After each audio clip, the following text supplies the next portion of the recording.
Viral pramugari gadungan mengaku kena tipu puluhan juta rupiah.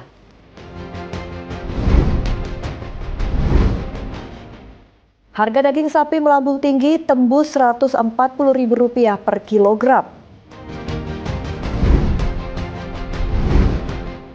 Neymar pamer koleksi kendaraan mewah.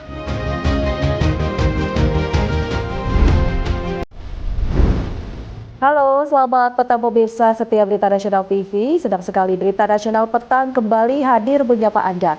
Selain 3 berita utama tadi, akan ada informasi lainnya dari dunia politik, ekonomi, hingga isu sosial yang sedang hangat diperbincangkan.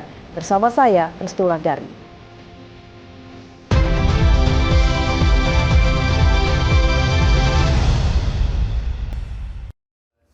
Kita langsung saja ke berita pertama pemirsa. Seorang perempuan cantik dibekuk petugas keamanan Bandara Soekarno-Hatta, Tangerang, Banten lantaran tertangkap basah menjadi pramugari gadungan. Perempuan ini terobsesi menjadi pramugari, nekat menggunakan atribut maskapai penerbangan. Nanti aku kirim Mas nomor telepon Mas ya. Viral video pramugari gadungan naik pesawat Batik Air rute Palembang menuju Jakarta pada Selasa 6 Januari di media sosial.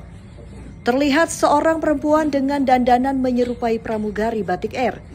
Belakangan diketahui perempuan tersebut bukanlah awak kabin atau karyawan maupun perwakilan resmi Batik Air. Usut diusut, seluruh atribut, perlengkapan maupun aksesoris yang digunakan bukan merupakan pembagian, inventaris ataupun perlengkapan resmi Batik Air. Atribut tersebut tidak dikeluarkan dan tidak didistribusikan Batik Air. Adalah Kairunisa atau KN, perempuan menjadi pramugari gadungan. Ia berangkat dari Bandara Sultan Mahmud Badarudin II Palembang menuju Bandara Soekarno-Hatta Tangerang menggunakan maskapai Batik Air. Namun, di dalam kabin pesawat, para kru dan pramugari curiga karena tidak kenal dengan KN. Sehingga KN diinterogasi selama dalam perjalanan menuju Jakarta. Dari hasil pemeriksaan sementara, diketahui KN pernah mendaftar menjadi pramugari namun tertipu dan mengalami kerugian hingga 30 juta rupiah. Untuk menutupi rasa malu, KN mengaku sudah bekerja sebagai pramugari. Setiba di Bandara Soekarno-Hatta Tangerang, KN diamankan petugas bandara. KN meminta maaf karena perbuatannya sudah membuat gaduh masyarakat luas. Saya Hairunisa, umur saya 23 tahun, asal saya dari Palembang. Dengan ini saya menyatakan memang benar saya melakukan penerbangan Batik Air rute Palembang ke Jakarta ID 7058 tanggal 6 Januari 2026. Saya menggunakan atribut pramugari dan beserta seragamnya. Dan sesungguhnya saya bukanlah pramugari Batik Air. Kanit Indak Polresta Bandara Soekarno-Hatta, Ibtu Agung Pujianto mengungkapkan KN terobsesi ingin menjadi pramugari namun gagal. Ia bisa naik pesawat karena memiliki tiket penerbangan. Dari hasil pemeriksaan diketahui bahwa yang bersangkutan menggunakan seragam pramugari karena sebelumnya yang bersangkutan ini punya cita-cita menjadi pramugari dan sebelumnya juga pernah mendaftar sebagai pramugari. Jadi yang bersangkutan bisa naik pesawat karena memang yang bersangkutan punya tiket dan ada boarding pass-nya dalam penerbangan tersebut. Polisi masih mendalami masalah ini. Pihak maskapai Batik Air tidak membuat laporan polisi, hanya menyerahkan KN untuk dilakukan pemeriksaan. Barang bukti berupa tas, pakaian, serta kartu pengenal disita polisi dan dilakukan pendalaman guna memastikan apakah ada atau tidak unsur pidana. Dari Tangerang, Banten, Tim Liputan Berita Nasional TV. Beralih ke informasi lainnya pemirsa, akses jalan terputus imbas bencana banjir bandang dan tanah longsor di Kepulauan Siau, Kabupaten Sitaro, Sulawesi Utara. Pemerintah melalui Kementerian Pekerjaan Umum atau PU menerjunkan alat berat dan tim reaksi cepat membuang material dan mencari korban hilang.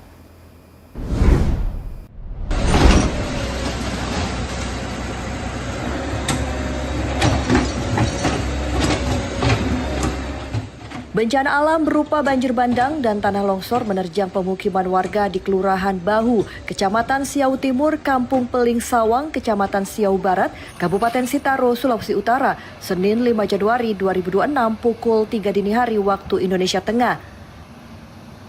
Akibatnya akses jalan warga di Kepulauan Siau, Kabupaten Sitaro, Sulawesi Utara terputus.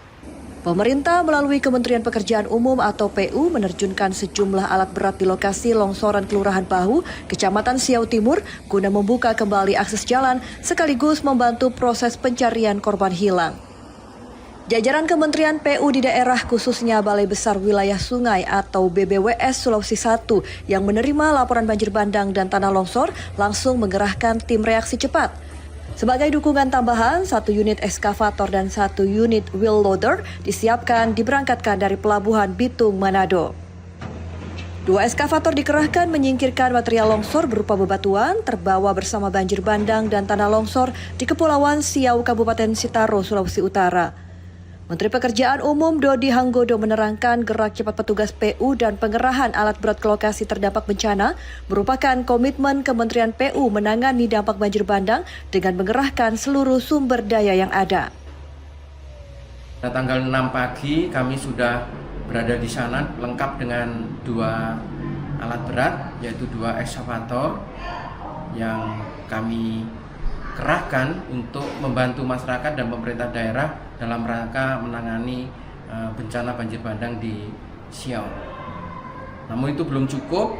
Pada sore harinya kami juga memberangkatkan 1 unit ekskavator dari Balai Wilayah Sungai Sulawesi 1 Manado dan 1 wheel loader dari BPJN Sulawesi Utara. Di situ 2 alat ini bertugas untuk membersihkan material longsoran untuk membuka akses jalan dan juga mencari korban yang masih hilang. Gerak cepat petugas PU mendapat dukungan masyarakat setempat. Mereka merasakan manfaat dari bersih-bersih yang dilakukan Kementerian PU. Tapi puji Tuhan sudah mendingan, sudah bersih, bersyukur pada Tuhan, sudah menegur pada tim SAR ini masuk ke Siau ini untuk membantu kami. Dan kami sudah mendapat bantuan dari masyarakat, dari pemerintah. Ya. Di lapangan, proses mobilisasi beragam peralatan menuju lokasi terdampak bencana menemui kendala, di antaranya kondisi geografis kepulauan.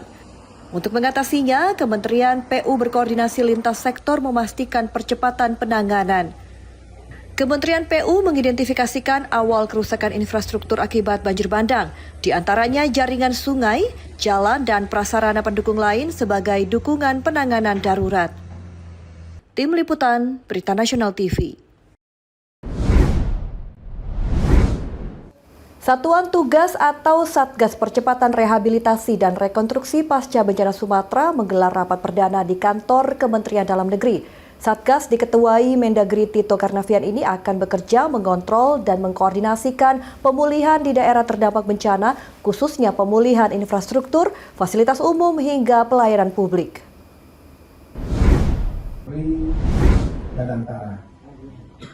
Satuan Tugas Percepatan Rehabilitasi dan Rekonstruksi Pasca Bencana Sumatera menggelar rapat perdana di kantor Kementerian Dalam Negeri pada hari Kamis 8 Januari 2026.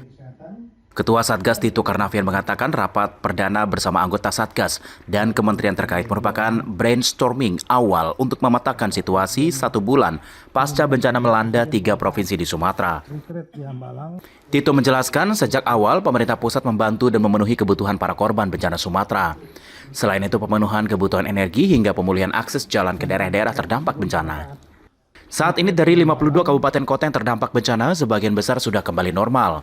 Ini ditandai dengan pemerintahan mulai berjalan, akses jalan nasional mulai bisa dilalui, hingga aktivitas ekonomi berangsur pulih. Sementara 15 kabupaten masih perlu penanganan khusus. Nah, intinya lah kita membaca atau memetakan situasi saat ini.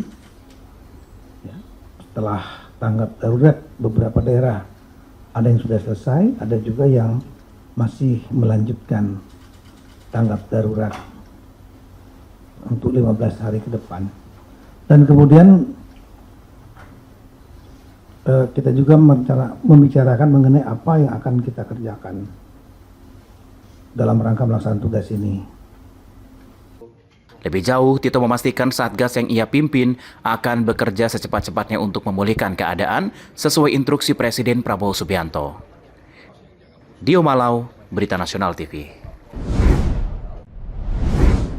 Satuan Tugas atau Satgas Rehabilitasi Pasca Bencana Sumatera berencana memanfaatkan lumpur sisa banjir dan longsor serta kayu gelondongan untuk merehabilitasi lokasi terdampak bencana.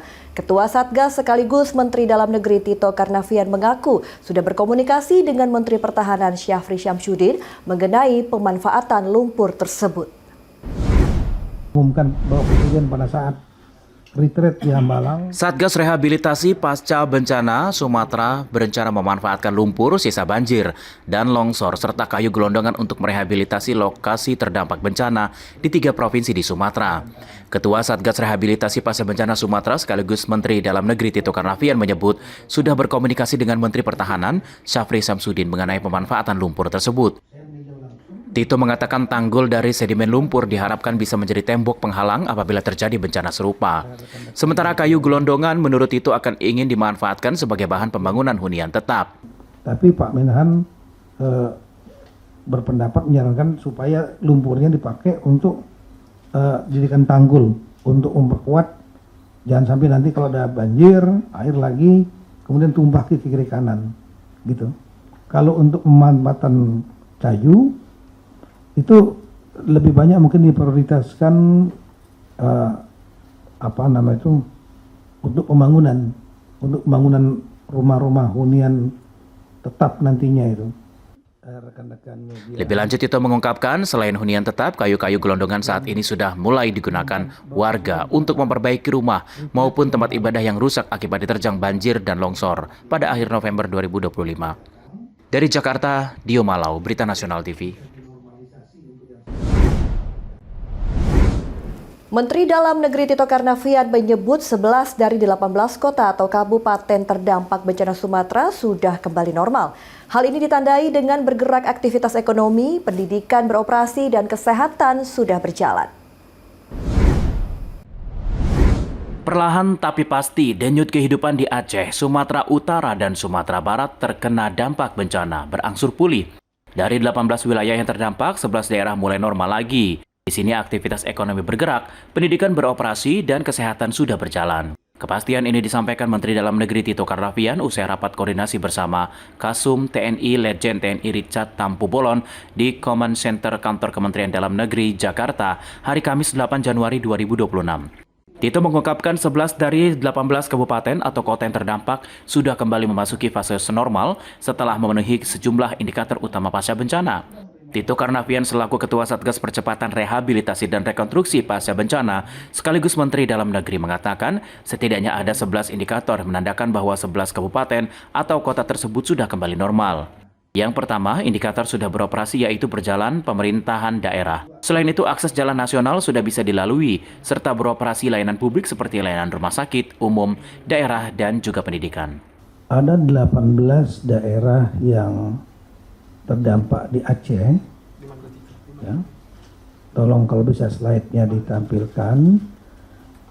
Di Aceh itu dari 18, 11 itu relatif sudah kembali normal. Yang ditandai dengan satu, pemerintahan daerah yang terdampak itu berjalan, beroperasional. Kemudian yang kedua adalah akses connectivity, terutama jalan nasional itu sudah kembali normal juga. Lebih mendalam, Mendagri menambahkan pemulihan ekonomi juga menjadi penanda pemerintahan dan kehidupan masyarakat kembali normal. Dari Jakarta, Dio Malau, Berita Nasional TV.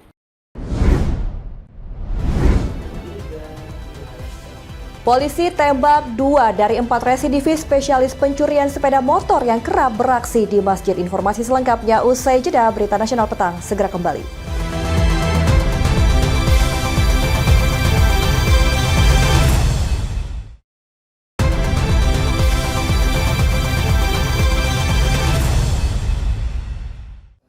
Anda kembali bersama kami di Berita Nasional Petang. Pemirsa, Presiden Prabowo Subianto memberikan penghargaan dan bonus ratusan miliar rupiah kepada atlet dan pelatih Indonesia peraih prestasi di ajang SEA Games ke-33 Thailand. Prabowo menegaskan bahwa penghargaan dan bonus yang diberikan negara kepada atlet berprestasi bukanlah sekedar bentuk pembayaran, melainkan amanah dan tabungan masa depan atas pengorbanan serta dedikasi yang telah diberikan untuk bangsa dan negara. Acara penghargaan dan apresiasi kepada para atlet dan pelatih Indonesia yang telah mengharumkan nama bangsa pada ajang SEA Games ke-33 Thailand digelar di Istana Negara, Jakarta pada hari Kamis 8 Januari 2026. 8 atlet para peraih medali pada ajang SEA Games Thailand 2025 mewakili para peraih medali lainnya menerima langsung bonus yang diserahkan oleh Presiden Prabowo Subianto dalam bentuk buku rekening. Dalam sambutannya, Presiden Prabowo menegaskan bahwa penghargaan dan bonus yang diberikan negara kepada atlet berprestasi bukanlah sekedar bentuk pembayaran, melainkan amanah dan tabungan masa depan atas pengorbanan serta dedikasi yang telah mereka berikan untuk bangsa dan negara. Diketahui Indonesia menjadi runner-up SEA Games 2025 dengan membukukan 91 emas, 111 perak, dan 131 perunggu. Pemerintah menggelontorkan 456 miliar rupiah sebagai bonus untuk para atlet berprestasi. Kalau kita memberi penghargaan berupa uang, maksudnya itu adalah justru untuk menjadi tabunganmu dalam masa-masa yang akan datang. Bukan hanya kita seolah-olah membayar upah, tidak. Ini adalah penghargaan karena untuk mencapai tingkat seperti saudara, saudara korbankan waktumu, saudara korbankan tenagamu, saudara korbankan mungkin hal-hal yang saudara bisa hidup dengan enak, santai, tapi saudara latihan, saudara berjuang. Ini adalah penghargaan atas itu, penghargaan atas keringatmu, atas jerih payahmu, saudara-saudara. Untuk atlet perorangan, bonus diberikan sebesar 1 miliar rupiah bagi peraih medali emas, 315 juta rupiah untuk medali perak, dan 157,5 juta rupiah bagi peraih perunggu. Sementara atlet ganda menerima bonus 800 juta rupiah untuk emas, 252 juta rupiah untuk perak, dan 126 juta rupiah untuk perunggu. Kemudian pada kategori atlet beregu, bonus yang diberikan masing-masing sebesar 500 juta rupiah untuk emas, 220,5 juta rupiah untuk perak, dan 110,25 juta rupiah untuk perunggu. Presiden Prabowo pun berpesan agar para atlet menggunakan bonus yang diterima secara bijak dan bertanggung jawab. Presiden menegaskan bahwa negara akan terus hadir dan menghargai setiap tetes keringat para atlet yang telah mengharumkan nama Indonesia di kancah internasional.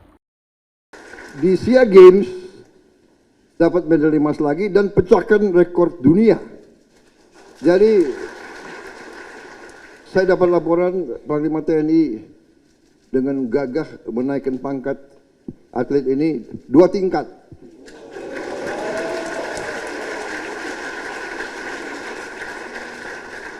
Jadi dari letnan 2 langsung kapten.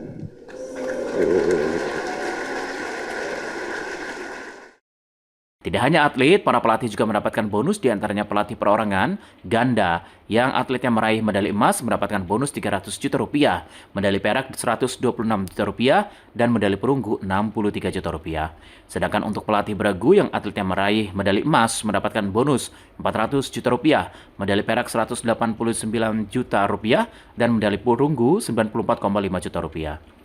Dari Istana Negara, Galuh Anggara, Berita Nasional TV.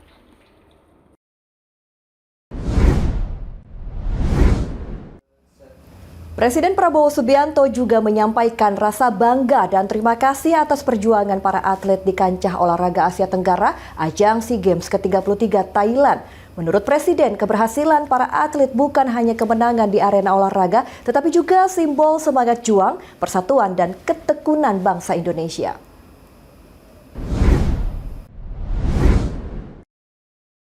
Presiden Republik Indonesia Prabowo Subianto memberikan penghargaan dan apresiasi kepada para atlet dan pelatih Indonesia yang telah mengharumkan nama bangsa pada ajang SEA Games ke-33 di Thailand di Istana Negara Jakarta pada hari Kamis 8 Januari 2026.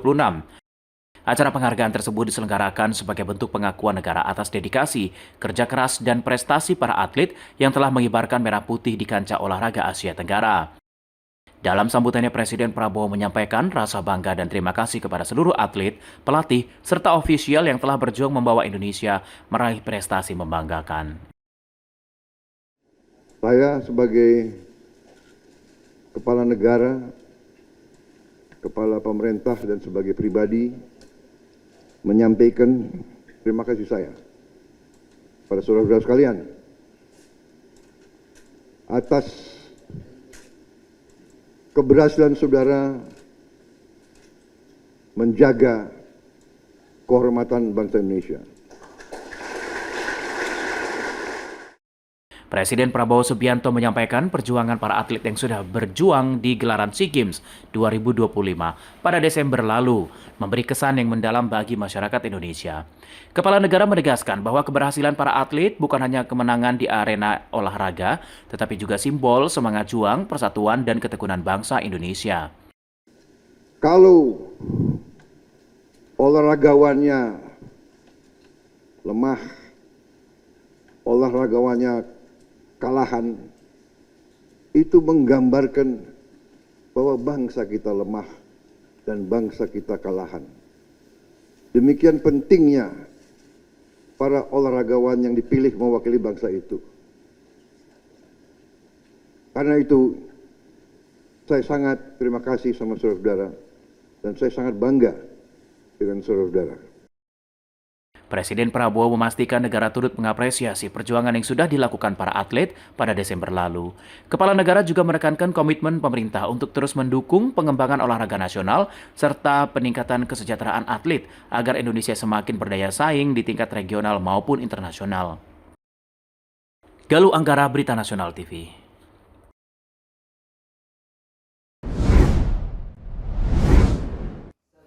Kita beralih ke informasi lain, pemirsa. Harga daging sapi menembus angka Rp140.000 per kilogram.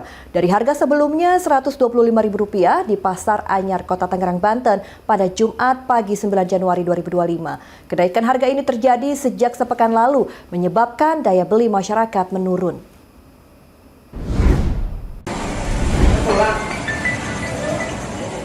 Harga daging sapi di sejumlah pasar tradisional dilaporkan mengalami kenaikan di awal tahun 2026.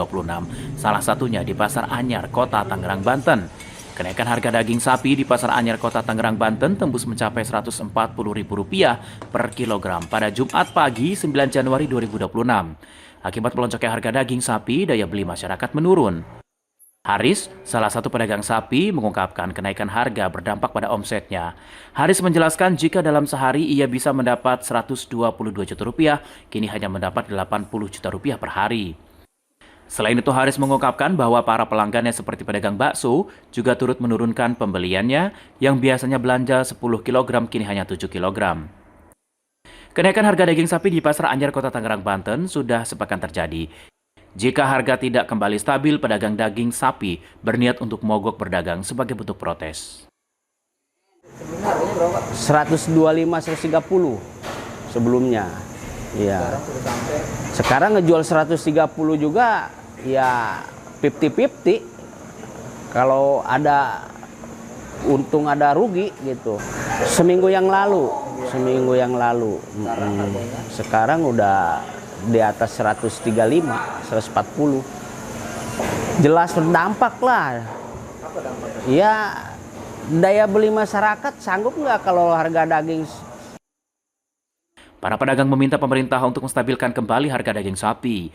Pedagang juga berharap kepada pemerintah daerah untuk bisa menekankan harga daging sapi agar bisa stabil sehingga daya beli masyarakat bisa kembali normal. Dari Tangerang, Banten, Mujib Latumairisa, Berita Nasional TV. Informasi berita lainnya akan kami sajikan usai jeda berikut ini. Tetaplah bersama kami di Berita Nasional Petang.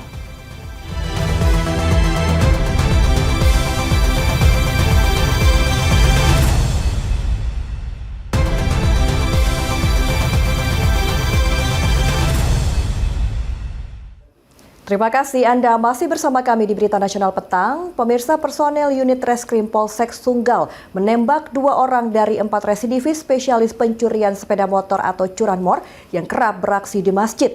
Penindakan dilakukan karena para pelaku berusaha melawan petugas saat akan ditangkap. Ini 2 orang nih. Oh, kok aku yang itu katanya. Agak pincang. Ya. Unit Reskrim Polsek Sunggal mengungkap sindikat pencurian kendaraan bermotor atau curanmor yang menyasar parkiran masjid dan sejumlah lokasi di wilayah Kecamatan Sunggal, Deli Serdang. Dalam penangkapan tersebut, polisi meringkus 4 orang tersangka. Keempatnya yakni Doli Aritonang 21 tahun, Tri Rahmatsyah 30 tahun, Adi Sanjaya 30 tahun, dan Rian Sinaga 20 tahun. Penangkapan tersebut diungkapkan Kapolsek Sunggal Kompol Bambang G. Huta Barat bersama Kanit Reskrim AKP Harles Richard Gultom di Mapolsek Sunggal, Jalan TB Simatupang, Medan Sunggal, Kamis 8 Januari 2026. Petugas dari unit Reskrim Polsek Sunggal terpaksa menembak kaki 2 tersangka. Satu di antaranya merupakan pimpinan komplotan curanmor karena berusaha melarikan diri saat disergap di salah satu lokasi persembunyiannya. Kapolsek Sunggal Kompol Bambang Huta Barat mengatakan keempat tersangka merupakan residivis dalam kasus yang sama. Para pelaku berkenalan saat masih berada di tahanan dan berjanji akan melakukan aksi kejahatan bila sudah bebas dari lembaga pemasyarakatan. Pelaku hasil dari pemeriksaan kita bahwa pelaku ini sudah 9 kali atau 11 kali. 11 kali melakukan aksinya, ya. Berarti dari yang 11 itu dan 5 mereka lakukan di tempat ibadah ya, Dan? Iya. Jadi 5 diantaranya mereka lakukan di tempat ibadah terkhusus di masjid. Komplotan ini sudah melakukan aksi pencurian sepeda motor di 11 TKP di Kota Medan dan Deli Serdang. 5 diantaranya diketahui di parkiran masjid dengan menyasar sepeda motor jamaah subuh. Terakhir, pelaku beraksi di Masjid Jamik Al-Mutakin Sei Semayang, Deli Serdang, Sumatera Utara pada Desember 2025 lalu. Pelaku menggasak 2 sepeda motor milik jemaah yang sedang melaksanakan sholat subuh sekaligus. Aksi para pelaku terekam kamera pengawas dan viral di media sosial. Polisi turut mengamankan sejumlah barang bukti, diantaranya sepeda motor dan kunci letter T yang biasa digunakan para pelaku dalam menjalankan aksinya. Atas perbuatannya, para tersangka dijerat pasal pencurian dengan ancaman hukuman maksimal 9 tahun penjara. Ahmad Perwira, Medan, Sumatera Utara, Berita Nasional TV.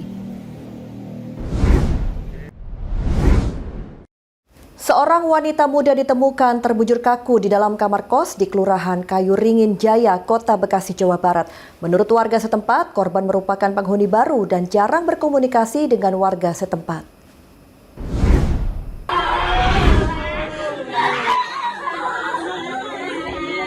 Mayat Silva Marliana, wanita berusia 23 tahun, ditemukan terbujur kaku di dalam kamar kosnya di Jalan Letnan Arsyad Raya, Kelurahan Kayu Ringin Jaya, Kota Bekasi, Jawa Barat pada Rabu malam 7 Januari 2026. Polisi tiba di lokasi melakukan pemeriksaan lalu mengevakuasi jenazah ke Rumah Sakit Polri Kramat Jati, Jakarta Timur untuk mengetahui penyebab pasti kematian korban. Warga setempat mengungkapkan bahwa korban merupakan penghuni baru dan jarang berkomunikasi dengan warga maupun tetangga sekitar. Karenanya warga tidak mengetahui aktivitas keseharian korban. Apa jenis kelaminnya, Bu? Perempuan kok. Perempuan. Oh, masih muda berarti ya? Mungkin masih muda. Ini memang kos-kosan tertutup apa gimana, Bu? Maksudnya Ya memang... orang yang punya rumah juga jauh juga sih. Itu kos-kosannya tuh apa sih campuran gitu, cowok cewek gitu? Iya kayaknya. Tertutup juga sih, saya juga nggak tahu kan orang mana-mananya gitu. Kan taunya keluar masuk aja. Dugaannya berarti pembunuhan ya? Pembunuhan dugaannya. Kasat Reskrim Polres Metro Bekasi Kota menerangkan saat pemeriksaan di lokasi kejadian, petugas menemukan 1 botol cairan pembersih lantai. Namun temuan tersebut masih dalam pendalaman penyidik untuk mengetahui apakah cairan tersebut dikonsumsi korban atau terdapat unsur tindak pidana. Untuk saksi yang pengelola kos baru hari ini kita akan minta keterangan. Sementara usia korban berapa jadi perkiraan 23 tahun. 23 tahun. Pak, di informasi yang beredar itu kan kayak ada cairan mutah di bawah kasur. Itu Korban atau milik korban? Itu masih kita dalami. Selanjutnya, kasus penemuan mayat wanita muda ini ditangani Polres Metro Bekasi Kota bersama Polsek Bekasi Selatan. Dari Bekasi, Muhammad Ridwan, Berita Nasional TV. Selanjutnya pemirsa, kita akan pantau kondisi arus lalu lintas terkini yang akan disampaikan petugas NTMC Korlantas Polri dan berikut laporannya. Ya baik, selamat sore pemirsa. Menemani jam pulang perkantoran Anda, kami dari NTMC Polri akan mengupdate informasi kondisi arus lalu lintas terkini di beberapa titik rawan kepadatan yang langsung kami pantau melalui CCTV NTMC Polri. Yang pertama, kita lihat kondisi arus lalu lintas di kawasan Simpang Semanggi, Jakarta Selatan. Untuk kendaraan pada sore hari ini nampak cukup ramai dari berbagai arahnya, baik untuk kendaraan dari Gatot Subroto yang akan menuju ke arah Senayan ataupun Selipi, masih terus mengalami peningkatan volume arus kendaraan.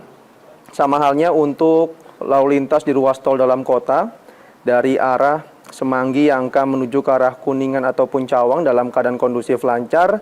Lain halnya untuk arah sebaliknya di ruas tol dalam kota dalam keadaan cukup ramai dan juga cenderung padat. Agar para pengendara dapat tetap ikuti arahan petugas kami yang berada di lapangan dan juga mengingat penerapan ganjil genap di kawasan tersebut masih diberlakukan pada sore hingga malam hari ini. Hanya kendaraan berplat nomor ganjil yang dapat melintas, sementara kendaraan berplat nomor genap dipersilakan menggunakan jalur alternatif lain sesuai dengan tujuan Anda. Selanjutnya kita beralih untuk melihat kondisi arus lalu lintas di kawasan flyover Simpang Grogol, Jakarta Barat. Untuk lalu lintas dari arah Jalan Raya dan Mogot yang akan menuju ke arah Jalan Lejen S. Parman dalam keadaan ramai namun tetap terbilang lancar. Sementara untuk kendaraan di ruas tol dalam kota dari arah Pluit yang akan menuju ke arah Tomang maupun sebaliknya pun juga dalam keadaan cukup normal pada sore hari ini.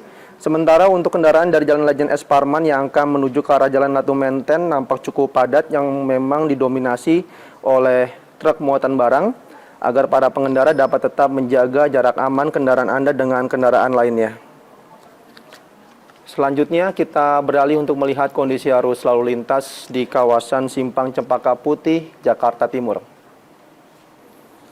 Untuk lalu lintas dari Cempaka Putih yang akan menuju ke arah Pulau Gadung atau Tanjung Priuk maupun Cawang dalam keadaan cukup padat, antrian kendaraan menjelang traffic light berkisar 5 hingga 8 kendaraan ke belakang, namun selepasnya kendaraan dapat kembali lancar. Untuk arah sebaliknya dari arah Pulau Gadung atau Tanjung Priuk yang akan menuju ke arah Cempaka Putih dalam keadaan kondusif lancar. Yang perlu diantisipasi yaitu jalanan yang cukup licin pasca turun hujan agar para pengendara dapat tetap menjaga batas kecepatan maksimal kendaraan Anda. Dan yang terakhir kita keluar dari ibu kota Jakarta untuk melihat kondisi arus lalu lintas di kawasan Pospol Cisarua, Puncak Bogor, Jawa Barat. Untuk kendaraan di kedua arahnya dalam keadaan kondusif lancar, baik untuk lalu lintas dari puncak yang akan menuju ke arah Jakarta atau Ciawi maupun arah sebaliknya, dari arah Jakarta atau Ciawi yang akan menuju ke arah puncak maupun Cianjur, dalam keadaan kondusif normal, belum ada lonjakan arus kendaraan yang signifikan.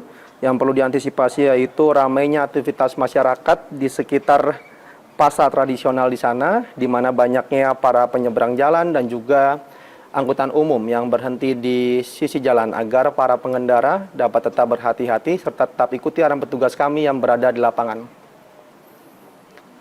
Ya baik pemirsa, kami dari kepolisian tidak bosan-bosan menghimbau kepada seluruh elemen masyarakat agar dapat selalu meningkatkan diri akan pentingnya tertib berlalu lintas dimanapun Anda berada, dikarenakan dengan tertib berlalu lintas merupakan salah satu upaya kita untuk menyelamatkan anak bangsa. Untuk informasi lengkapnya, silakan hubungi call center kami di nomor 1500669 dan juga melalui SMS Center di 9119. Stop pelanggaran, stop kecelakaan, keselamatan milik kita bersama. Demikian informasi yang dapat disampaikan langsung dari studio NTMC Polri. Semoga bermanfaat, selamat beraktivitas, dan salam presisi.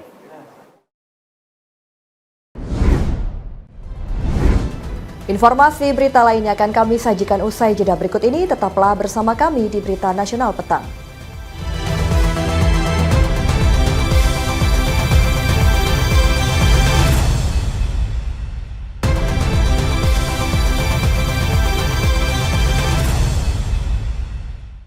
Terima kasih Anda masih bersama kami di Berita Nasional Petang.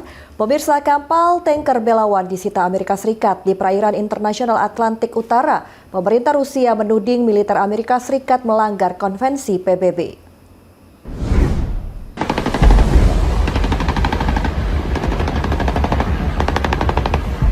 Amerika Serikat menyita sebuah kapal tanker minyak Bela 1 dikaitkan dengan Rusia di Samudra Atlantik Utara pada hari Rabu 7 Januari 2026 waktu setempat usai melakukan pengejaran sejak kapal tersebut berlayar dari lepas pantai Venezuela.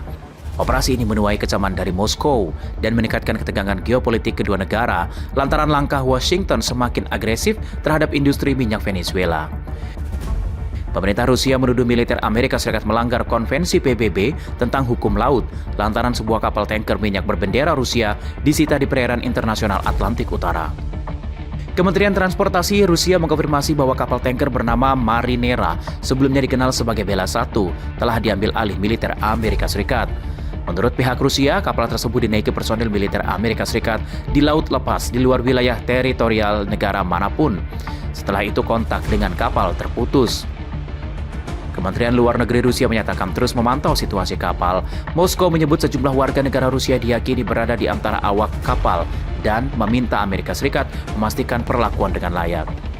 Kapal tanker Marinera menjadi perhatian Amerika Serikat pada akhir tahun 2025 saat dilaporkan mencoba mendekati Venezuela.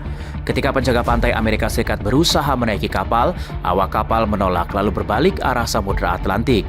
Dalam proses pengejaran itu, kapal mengganti nama dan beralih ke bendera Rusia. Diberitakan AFP, pemerintah Amerika Serikat menyatakan kapal tanker itu merupakan bagian dari armada bayangan yang digunakan untuk mengangkut minyak bagi negara-negara seperti Venezuela, Rusia, dan Iran yang dinilai melanggar sanksi Amerika Serikat. Menurut Washington, kapal itu sebelumnya berhasil menggagalkan upaya pemeriksaan bulan lalu dekat Venezuela. Diketahui Venezuela, negara kaya minyak, pada Sabtu 3 Januari 2026 diguncang penggerebekan militer Amerika Serikat menggulingkan presiden otoriternya Nicolas Maduro, sekutu dekat Kremlin.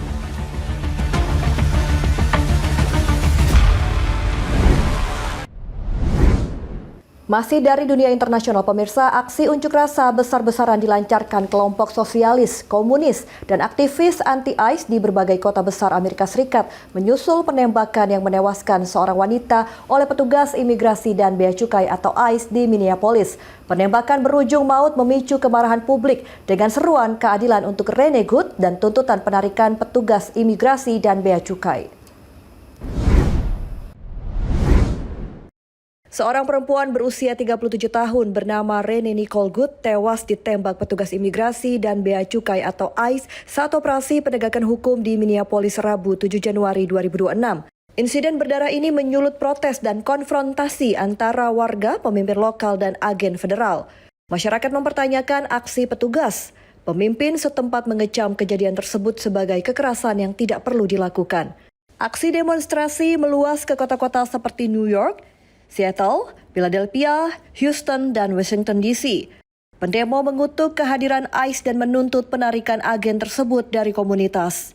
Kelompok sosialis dan komunis termasuk Democratic Socialists of America, Party for Socialism and Liberation, and the People's Forum mengkoordinasikan rangkaian unjuk rasa di Blue Cities dengan mengkritik keras pejabat federal.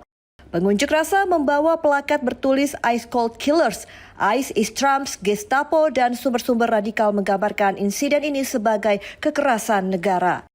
Di Minneapolis, situasi semakin memanas lantaran lokasi penembakan berjarak hampir 1 mil dari lokasi pembunuhan George Floyd pada tahun 2020. Ini semakin menyulut kemarahan komunitas terhadap militarisasi penegakan imigrasi dan menimbulkan keseruan lebih luas untuk akuntabilitas, transparansi, dan reformasi pasca insiden. Penembakan massal terjadi di sebuah gereja di Salt Lake City, Utah, Amerika Serikat. Insiden ini terjadi di luar gedung gereja yang menewaskan 2 orang dan melukai 6 orang lainnya. Penembakan massal mengguncang sebuah gereja di Salt Lake City, Utah, Amerika Serikat pada Rabu malam 7 Januari 2026 waktu setempat. Insiden ini terjadi di luar gedung gereja di Redwood Road saat berlangsung acara pemakaman. Peristiwa ini menewaskan 2 orang dan melukai 6 korban, 3 diantaranya dalam kondisi kritis. Menurut keterangan kepolisian, penembakan terjadi sekitar pukul 8 malam waktu setempat di area parkir gereja. Saat itu sejumlah warga menghadiri acara pemakaman. Pertengkaran terjadi di luar gedung, diduga menjadi pemicu aksi penembakan. Polisi menyebutkan 8 orang tertembak dengan 2 korban tewas di lokasi kejadian. 3 korban lain dalam kondisi kritis dan dibawa ke rumah sakit. Sementara 3 korban lain mengalami luka-luka. Juru bicara kepolisian Salt Lake City Grand Mills mengatakan pihaknya menerima laporan penembakan sekitar setengah 8 malam. Polisi mengerahkan 18 unit patroli ke lokasi dan menutup akses jalan Redwood Road untuk kepentingan penyelidikan. Hingga pukul setengah 10 malam waktu setempat, pelaku penembakan masih dalam pengejaran. Aparat masih menyelidiki kemungkinan pelaku lain.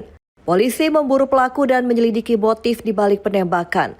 Juru bicara gereja Sam Penrod menyampaikan keprihatinan mendalam atas insiden ini. Pihak gereja menyatakan dukungan penuh terhadap aparat dan menyampaikan doa bagi para korban. Aksi maling di India gagal total jadi viral berseliweran di media sosial.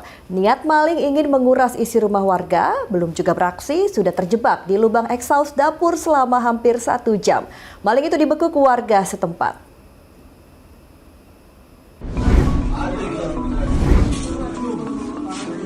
Niat ingin menguras isi rumah warga berujung malu dan masuk bui. Inilah yang dialami seorang maling di India. Sang maling terjebak di lubang exhaust dapur selama hampir 1 jam. Kejadian ini terjadi di rumah milik Subhas Kumar Rawat. Saat itu pemilik rumah sedang pergi ke Katus Yamji pada 3 Januari 2026.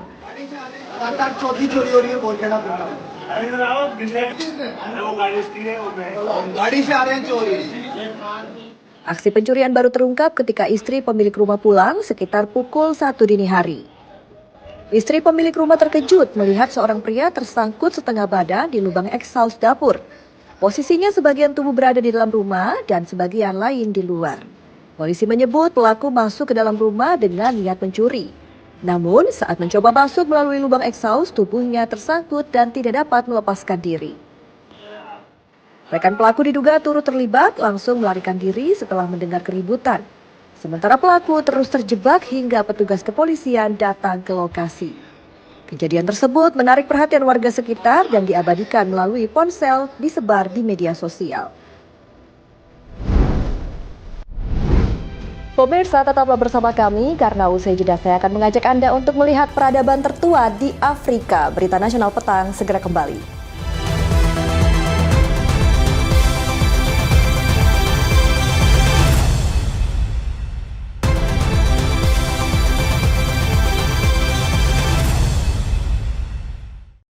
Anda kembali bersama kami di Berita Nasional Petang. Pemirsa, Ethiopia adalah salah satu negara tertua di dunia, terletak di kawasan tanduk Afrika.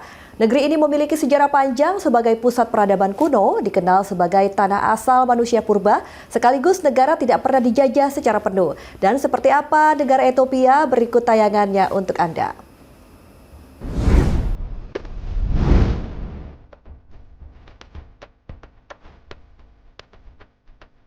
Selamat datang di Ethiopia. Negara memiliki kebudayaannya sangat beragam. Lebih dari 80 kelompok etnis dengan bahasa, adat, dan kepercayaan berbeda.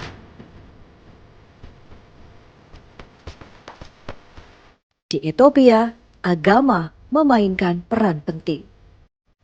Kristen Ortodoks Ethiopia dan Islam hidup berdampingan, melahirkan tradisi, arsitektur, dan festival keagamaan yang kaya. Ethiopia juga terkenal dengan kuliner khas injera, kopi mendunia, serta musik dan tarian tradisional penuh energi. Dari kehidupan pedesaan sederhana hingga kota bersejarah yang megah, Ethiopia menghadirkan mozaik budaya yang unik.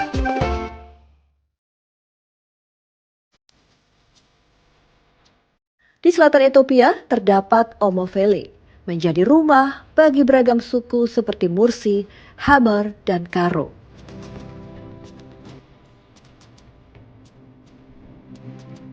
Tradisi unik seperti lempengan bibir, lukisan tubuh, hingga ritual lompat banteng masih bertahan hingga kini. Di sini, kehidupan mereka bergantung pada pertanian dan peternakan. Sementara warna-warni budayanya menjadikan Omofeli sebagai museum hidup Afrika yang memikat dunia. Di timur Ethiopia terdapat kota kuno Harar, dijuluki kota 1000 masjid. Dikenal sebagai pusat perdagangan dan keilmuan Islam, Harar juga diakui UNESCO sebagai warisan dunia. Uniknya, setiap malam warga memberi makan hyena liar, tradisi melambangkan keberanian sekaligus hubungan erat manusia dengan alam.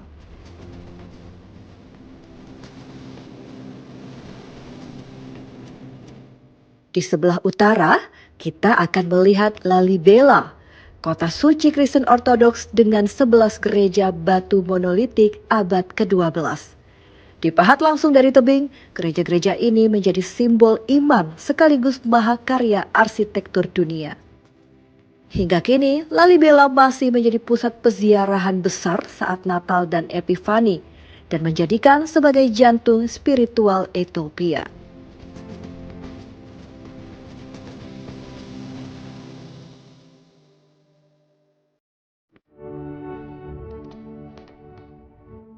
Gondar merupakan bekas ibu kota Kekaisaran Ethiopia, menyimpan istana Fasil Gebi yang megah dan gereja Debre Berhan Selassie dengan lukisan malaikat ikonik.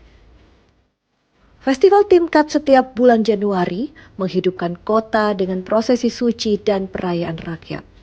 Gondar adalah kota yang memadukan kejayaan sejarah dengan kehidupan sehari-hari penuh kehangatan.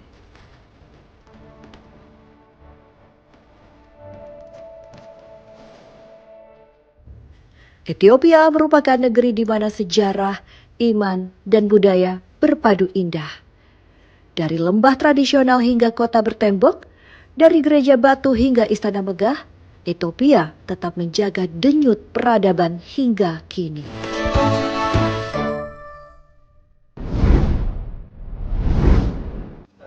Bintang sepak bola asal Brazil Neymar Junior menyita perhatian publik dan warga internet bukan lewat gol atau aksinya di lapangan hijau, melainkan melalui gaya hidupnya yang super mewah. Laki-laki kelahiran Februari 1992 itu pamer koleksi kendaraan super mewahnya. Bintang sepak bola asal Brazil Neymar Junior lagi-lagi membetot perhatian publik. Kali ini bukan karena kiprahnya di lapangan, melainkan koleksi kendaraan super mewahnya. Melalui unggahan di Instagram @NeymarJunior, ia memperlihatkan sejumlah kendaraan eksklusif yang dimilikinya, mulai dari jet pribadi, helikopter, hingga replika Batmobile yang ikonik dari trilogi film The Dark Knight. Nilai koleksi mainan Neymar Junior ini cukup fantastis dan bikin geleng-geleng kepala. Total nilai koleksi dipamerkan pemilik nama Neymar da Silva Santos Junior ditaksir mencapai 64 juta dolar Amerika atau setara dengan 960 miliar rupiah, demikian dilaporkan media olahraga terbesar di Spanyol, Marca. Dihitung-hitung, harga bernilai fantastis tersebut karena seluruh koleksi dirancang dan dimodifikasi sesuai selera pribadi sang bintang. Untuk koleksi Batmobile milik Neymar tidak legal digunakan di jalan raya dan hanya berfungsi sebagai barang koleksi. Hal ini berbeda dengan supercar lain di garasinya seperti Ferrari, Bugatti, Rolls-Royce, dan Lamborghini.